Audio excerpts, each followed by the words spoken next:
আল্লাহর কোরআন যেন আপনার কাছে আমানত থাকে, সেজন্য আমানতদার হওয়া লাগবে। আর সন্তানগুলার সিনার ভিতরে কোরআন ঢুকায় দেওয়ার জন্য আপ্রাণ চেষ্টা চালিয়ে যান।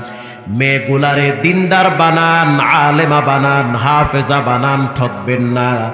কারণ যখন সব ঘরের দরওয়াজা বন্ধ হয়ে যাবে, আপনার মেয়েটা একটা দরওয়াজায় হাত পাতবে, সেই দরওয়াজাটা খোলা থাকে। দরওয়াজার মালিকের নাম কি?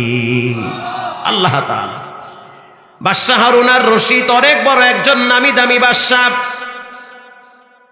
উয়ুনুল হিকায়াত ইবনুল জাওজি রাহিমাহুল্লাহ লেখেন, বাগদাদে তার সিংহাসন ছিল। কষ্ট হয় আপনাদের? হারুন আর রশিদের স্ত্রীর নাম হলো জুবাইদা। একদিন জুবাইদা জোহরের নামাজের পরে তার পার্সোনাল